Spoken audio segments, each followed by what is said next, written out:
Berbahagialah orang yang murah hatinya, karena mereka akan beroleh kemurahan. Hari ini aku mau bikin tahu pok-pok. Sederhana banget, tapi rasanya enak. Praktis langsung aja. Bahan-bahannya sederhana banget. Sini aku pakai tahu, bisa pakai tahu kuning, tahu yang utuh kotak besar itu, atau seperti aku udah potongan kecil kayak gini. Juga terigu dan maizena. Kalau nggak ada maizena, pakai tepung beras atau tapioka pun bisa. Aku pakai bawang putih yang agak besar-besar itu 4 siung. Kalau mau bisa juga pakai bawang putih bubuk biar lebih praktis, garam, dan juga kaldu. Bisa kaldu ayam, kaldu jamur, penyedap rasa, bisa pakai tambahan parsley atau wortel diparut, bisa pakai yang kita suka dan kita ada. Daun bawang, aku ini aja. Paling sederhana, juga minyak secukupnya untuk menggoreng. Pertama-tama tahunya mau aku haluskan, pakai diremas tangan udah dicuci bersih juga bisa, pakai spatula atau pakai garpu aja kayak gini, karena tahu itu kan sangat lembut ya. Langsung aja semuanya, kaldu bubuk, garam, dan bawang putihnya. Tahu ini sangat plain ya, tahu tuh kayak nggak ada rasanya, jadi kita bisa bermain di situ, tambahin rasa ini, rasa itu, tambahin paprika bubuk atau apalagi bisa cumin, bubuk cabai, silahkan. Apalagi, jadi ini bisa kelihatan dia nggak terlalu yang halus banget gitu, pakai garpu sesuai selera ya. Ini tuh sederhana banget. Aku baru tahu loh ada tahu pok-pok nih. Tahu nggak Papa, tahu pok-pok tuh kenapa? Artinya apa? Ya, ini pas dimasukin tepungnya ini, pas ngaduknya kan terus dipok gitu ya. Masa? Coba deh. Beneran? Pok. Enggak juga lah, beneran Pak? Ya. Itu dari sumber terpercaya nggak? Dari sumberku. Aku juga kurang tahu sih sebenarnya, jujur. Hanya sampai dia tercampur rata aja. Jadinya seperti teksturnya itu kayak enak untuk bikin perkedel kayak gitu. Kayak gini. Jadi tepungnya bisa disesuaikan ya. Kadang-kadang kita nggak perlu sampai sebanyak ini. Kadang-kadang malah perlu tepung lebih banyak lagi. Tergantung dari tekstur tahu. Ini aku nggak bentuk kayak perkedel, cuman pakai garpu sama sendok aja, dan aku udah panaskan minyak secukupnya aja untuk menggoreng. Bisa dicek pakai spatula kayu, kalau dia sudah bergelembung, bisa berarti minyaknya sudah panas yang kita mau. Ini tinggal langsung dicetak kayak gini, mau besar-besar, mau agak kecil-kecil silahkan ya, bebas. Keriting-keriting gini bagus. Iya, mau dicetak pun dulu bisa, kalau mau yang gampang kita lakukan aja. Ini enak banget buat nyemil, bisa buat lauk juga. Terus abis kayak gini mau dibikinin bumbu asam manis, bisa. Tuh kan, ini hanya basicnya aja. Ini apinya bisa di api sedang aja ya. Dan hanya sampai dia warnanya kecoklatan. Kalau bikin gorengan kayak gini, supaya mau dia ekstra renyah kayak gitu, bisa ditambahin sedikit aja baking powder di adonannya. Tapi kita kan mau kayak buat rumahan aja, buat kita nikmati, dan nikmatinya juga hangat-hangat, jadi nggak usah. Biasanya aku bikin gini nggak pernah pakai baking powder, dan tetap enak kan, ya Pak? Ya. Ini udah matang semuanya, jadinya lumayan banyak. Satu piring ini benar-benar ekonomis, tapi rasanya percayalah, wow banget. Udah jadi lumayan, satu piring penuh, tinggal bikin sayurnya kalau buat makan. Tapi kalau buat cemilan kayak gini aja, mantap. Enaknya. Lihatin dalamnya dulu ya. Mantap. Aku dicocol sambal botol aja, bisa pakai mayones kalau suka, atau di kayak gini aja, atau malah dibikin saus asam manis.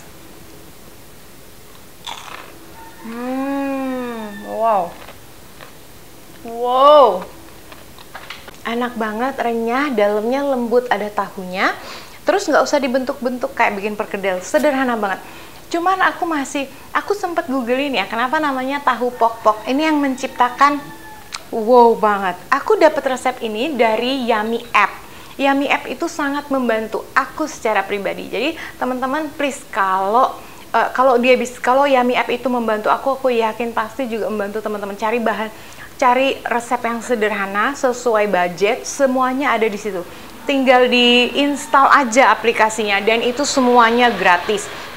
Aku banyak save resep di situ, resep-resep sederhana, bisa ditaruh di favorit gitu. Jadi kapan aku perlu, tinggal aku masak. Ini salah satunya. Aku sertain ya di description box penjelasan lebih detail tentang Yummy App. Itu bener-bener. Dan ini bener-bener harus dicoba. Please teman-teman, kalau nyobain resep ini hashtag Dapur Teman Dina di Instagram atau tag aja langsung Dapur Dina. Makasih, harus dicoba. Oke, hari ini aku mau cerita sama teman-teman tentang pekerjaanku. Pekerjaanku yang sekarang aku adalah ibu rumah tangga yang juga membuat konten-konten di IG dan di YouTube tentang tutorial memasak sederhana dan ekonomis. Tapi yang aku mau ceritakan hari ini adalah pengalamanku bekerja. Pertama kali aku tahu bekerja itu aku kerja di kapal pesiar. Itu sekitar tahun 97-98. Long time ago. Jadi awalnya aku tamat SMA, aku nggak mau kerja dan aku nggak mau kuliah. Mamahku paksa-paksa, menyemangati, mendorong, ayolah Dina, itu yang terbaik buat kamu, tapi aku nggak mau kuliah.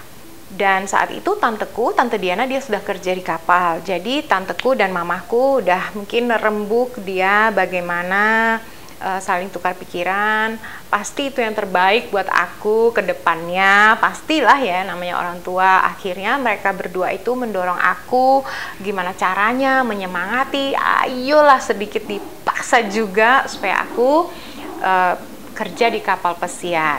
Puji Tuhan ya, saat itu aku nurut, walaupun agak berat ya, jadi agak terpaksa lah aku berangkat ke kapal. Satu kontrak di kapal pesiar itu 6 bulan dan itu buat aku sangat amat lama karena aku terpaksa dan aku nggak enjoy. Tapi setiap telepon mamaku bilang, sudahlah Dina, selesaikanlah dulu satu kontrak, at least kamu coba. Sesudah satu kontrak ini kamu pulang, kamu nggak usah balik lagi, it's okay, tapi jalani dulu kayak gitu, jangan di tengah jalan berhenti. Aku nurut sama mamaku dan akhirnya sesudah lewat 6 bulan ini, kemudian 10 tahun kemudian aku masih di kapal.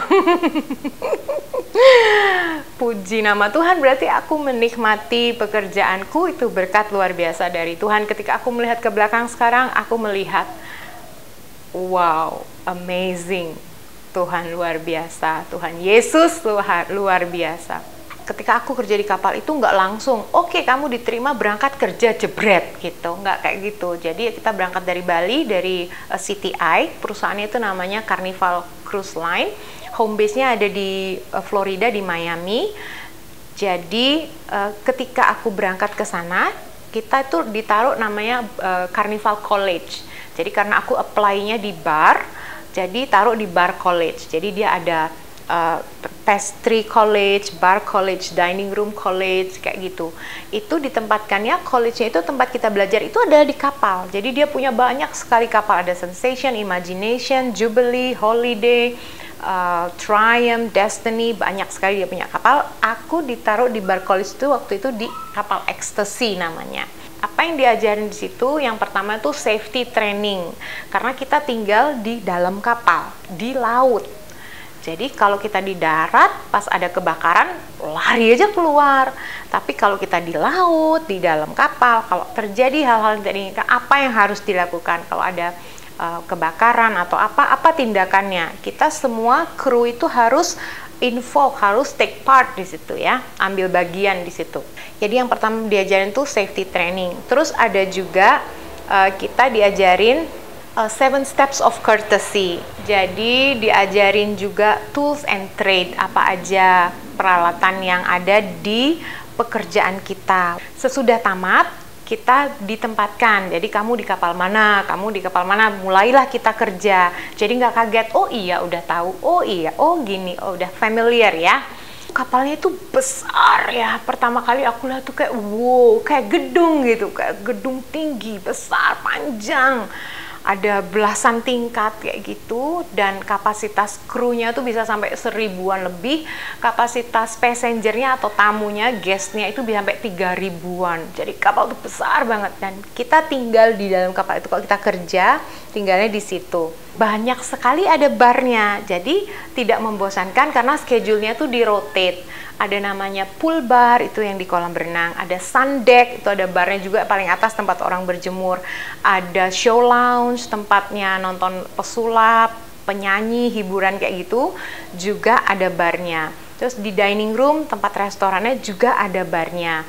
Ada di kasino juga ada barnya. Jadi kita di rotate, satu cruise itu misalnya 7 hari perjalanan, nanti balik lagi 7 hari, pindah schedule-nya. Jadi kita itu ada 3 hari, 4 hari, 7 hari cruise, tergantung kita kemana gitu. Ada yang around the world ya, kapal pesiar tuh ada yang around the world, keliling dunia. Cuman saat itu aku di Carnival itu kita di daerah Caribbean, Bahama, Meksiko, kayak gitu-gitu. Itu pun banyak sekali tempat-tempat. Dan uniknya kalau kerja di kapal itu, aku loh ya, kayaknya semua rata-rata yang kerja di kapal kayak gitu, kita nggak tahu hari, ini hari Senin atau Jumat ya, nggak tahu kayak gitu. Cuman, besok kita Jamaika gitu. Kemarin kan sea day, jadi kemarin at sea, kemarin di laut, kemarin kita taunya tempat-tempat yang dikunjungi itu, jadi itulah hari menurut kita. Agak susah menjelaskannya, tapi kalau yang kerja di kapal pasti tahulah yang aku maksudkan. Jadi waktu aku jadi bar waitress itu 2 kontrak, jadi 6 bulan aku pulang, terus berangkat lagi 6 bulan lagi. Setelah 2 kontrak ketiga aku dipromosi jadi bartender. Aku dipromosi sudah bisa, kayak. Terus habis promosi bartender, seiring berjalannya waktu ada program baru di kapal itu, mulai didesain bikin kayak coffee shop. Jadi ada espresso machine kayak gitu. Aku mengajukan diri, aku mau di training jadi barista. Jadi aku pernah juga jadi barista. Bikin kopi-kopi latte kayak gitu, milkshake, terus apple strudel, bukan bikin, itu sih jual udah ada gitu ya, udah ada, tinggal melayani yang mau beli aja, kayak Danish atau pastry kayak gitu. Tapi kopinya aku bikin sendiri, aku ikut pelatihan. Aku jadi barista itu kita di Alaska, jadi lihat glacier, lihat wah keindahan yang wow, sambil bekerja, sambil jalan-jalan, luar biasa. Aku bersyukur sama Tuhan dan terima kasih sama mama, dan aku bersyukur aku nurut gitu loh saat itu. Kerja di kapal itu long hours ya, katanya berat sekali, harus kerja 7 hari selama orang kerja 6 hari, hari ke-7 itu libur, kita kerja 7 hari, terus jam kerjanya juga panjang. Itu memang sih, tapi kan nggak yang berlama-lama, kontraknya kan cuma 6-7 bulan. Sesudah itu kita bisa libur.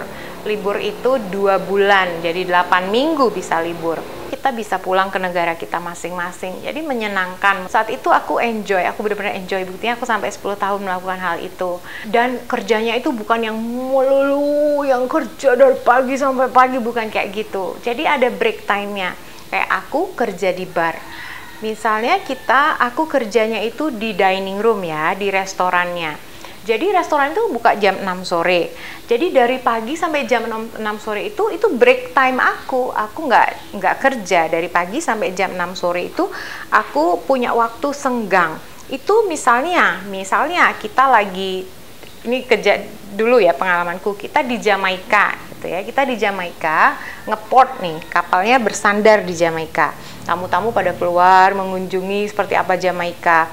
Karena aku kerja jam 6, aku pun bisa keluar ke Jamaika. Jadi bisa apa fasilitasnya tamu itu, dia punya shore excursion, bisa jalan-jalan keluar, tour gitu. Kita punya harga crew member, harga spesial buat kru yang sangat-sangat murah. Atau kita bisa keluar di Jamaika itu udaranya mirip kayak Indonesia. Jadi aku dulu itu sama Mbak Novi, CS ku, kalau kita ke Jamaika tuh suka beli kelapa muda, bawa ke kapal, terus kita isiin es batu, isiin brown sugar, tambah jeruk nipis. Oh, kayak es kelapa muda yang di Indonesia, jadi mengobati kangen kayak gitu. Atau misalnya kita di Meksiko, pas lagi break time ku, aku kerjanya malam, kayak di disco gitu kerjanya malam, di club gitu ya, kerjanya malam. Jadi aku punya waktu break pagi sampai sore itu bisa keluar. Kalau di Meksiko itu bisa kita ke Mercado. Mercado itu market, pasar ya. Kita bisa belanja mau ikan, mau daging, mau sayur.